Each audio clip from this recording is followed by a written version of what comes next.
হাঁটছে বা কোমরে বেল্ট দিয়ে হাঁটছে, আপনি কিন্তু যখন জিজ্ঞেস করবেন যে আপনার কী প্রবলেম হচ্ছে যে আপনি গলায় বেল্ট বা কোমরে বেল্ট দিয়ে হাঁটছেন, আপনি তখন উনি একটাই কথা বলবেন যে আমার খুব অনেক বেশি ব্যথা, আমার অনেক মাথা ঘুরে যায় বা আমার পায়ে সব সময় অবশ বা কোমরে ব্যথা বা ঘাড়ে ব্যথা।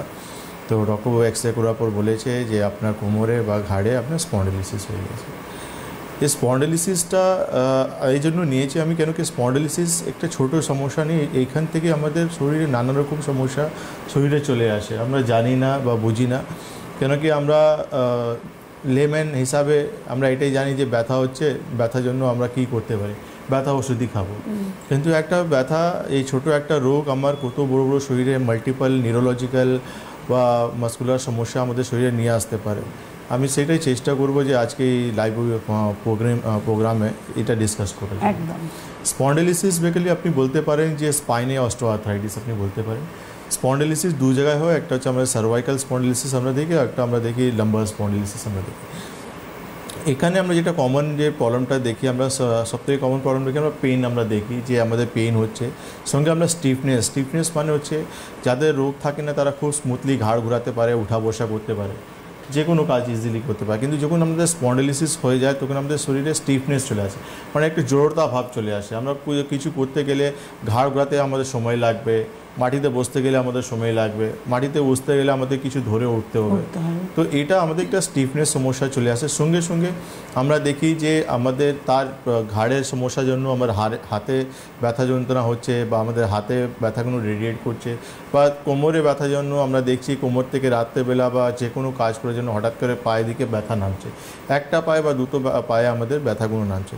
এই সিমটমসগুলো আমাদের কিন্তু একটা ইন্ডিকেট করে যে আমাদের যে স্পাইনগুলো রয়েছে, যে ভার্টিব্রাগুলো রয়েছে, সেখানে আমাদের ডিজেনারেশন হচ্ছে, তাকে আমরা স্পন্ডিলোলিসিস বলি। তো এই রোগটা হওয়ার ক্ষেত্রে কি এর কোনো স্টেজেস আছে? দেখুন, এই রোগটা না, এটা কোনো স্টেজেস নেই, কিন্তু এই রোগে হওয়ার কারণ অনেক কিছু রয়েছে। যেমন আমাদের লাইফস্টাইল একটা সবথেকে বড় কারণ রয়েছে, আমাদের ওয়ার্ক একটা জব একটা কারণ হতে পারে। জব বলতে গেলে যে এমন জায়গায় আমরা কাজ করছি কন্টিনিউয়াসলি আমরা বসে আছি, তো সেই বসে যাওয়ার জন্য আলটিমেটলি আমরা দেখি সেখানে কিন্তু আমাদের স্পন্ডিলোলিসিস বা মাইলোপ্যাথি বা রেডিকুলোপ্যাথি এই সমস্যাগুলো। মানে আমরা তো ধরুন যাদের কর্পোরেট ওয়ার্ল্ডে যারা কাজ করেন তাদের সারাক্ষণই প্রায় 10-12 ঘন্টা 14 ঘন্টা বসে থাকতে হয়, বিভিন্ন আইটি সেক্টরের ক্ষেত্রে আমি বলতে পারি, বা অন্যান্য অনেক প্রফেশনে, সেক্ষেত্রে এই রোগটা হওয়ার চান্সেস অনেক বেশি রয়েছে। এটা একটা জবের একটা প্রফেশনালের কাজের জন্য কিন্তু আপনার স্পন্ডিলোলিসিস হতে পারে, বা আপনাদের কোনো আঘাত বা ট্রমা হয়েছে সেখান থেকেও আপনার কিন্তু হতে পারে। তারপর হচ্ছে ওবেসিটি, শরীরে প্রচুর ওয়েট রয়েছে, সেখান থেকে আপনার হতে পারে। এবার স্পাইনে আপনার ধরুন কোনো অস্টিওফাইটিক চেঞ্জ হয়ে গেছে, কোনো হার্নিয়েশন হয়ে গেছে, তার সঙ্গে আপনার কোনো কম্প্রেশন হয়ে গেছে, সেখান থেকে আপনার কিন্তু স্পন্ডিলোলিসিস আসতে পারে। তো এটা কিছু কারণ আছে যার জন্য কিন্তু আমরা স্পন্ডিলোলিসিস দেখতে পারি। স্পন্ডিলোলিসিস বেসিক্যালি একটা এজ রিলেটেড সমস্যা, যে একটা বয়সের পর আমরা দেখতে পারি কমপক্ষে ম্যাক্সিমাম লোকই কিন্তু এই রোগ থেকে আক্রান্ত থাকে। কিছু লোক তার সিমটমস ফিল করতে পারে, কিছু লোক তার সিমটমস ফিল করতে পারে না। তো বয়স বলতে যেমন 50-60 প্লাস হলেই কিন্তু আমরা স্পন্ডিলোলিসিসে একটা সমস্যা দেখতে পাই। এটা একটু এজিং প্রবলেম, রাইট, একটা আমাদের বয়স জড়িত একটা রোগ। কেন কি 60 বছর বা 50 বছর আপনি যে কোনো জয়েন্টসটাকে যখন কন্টিনিউসলি আপনি ওয়্যার অ্যান্ড টিয়ার জয়েন্টস যখন আপনি কন্টিনিউসলি ইউজ করছেন, তো আস্তে আস্তে সেখানে সেই জায়গায় কিন্তু ডিজেনারেশন এমনি চলে আসে। আচ্ছা, আপনি তো বললেন যে ওবেসিটির একটা বড় কারণ।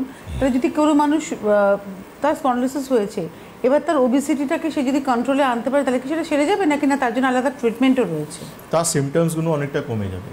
সিমটমস কম, এক্স্যাক্টলি, যে পেন, যে সিভিয়ারিটিগুলো সে পাচ্ছিল বা যে নিউরোলজিক্যাল সিমটমসগুলো সে পাচ্ছিল, ও সেই জায়গায় কিন্তু অনেকটা রিলিফ পেয়ে যাবেন। কেন কি আপনার শরীরে অলরেডি একটা ডিজেনারেশন হচ্ছে, শরীরে আপনার স্পন্ডিলোলিসিস হয়ে গেছে, সেই জায়গায় যখন আপনার শরীরে ওয়েট প্রচুর রয়েছে, তো আলটিমেটলি তার প্রভাবটা কোন জায়গায় পড়বে, সেটা আপনার জয়েন্টস উপরই পড়বে। আপনার নি জয়েন্টস হতে পারে, হিপ জয়েন্টস হতে পারে, আপনার লাম্বার স্পাইন হতে পারে, সার্ভাইকাল স্পাইন হতে পারে। তো আলটিমেটলি যে আপনার ওয়েটগুলো তার উপরই প্রভাবটা ফেলবে। তো আপনি যখন ওয়েট কমাতে পারবেন, আপনি দেখবেন যেই ব্যথাটা আপনার 10 ছিল সেটা 5 হয়ে যাবে।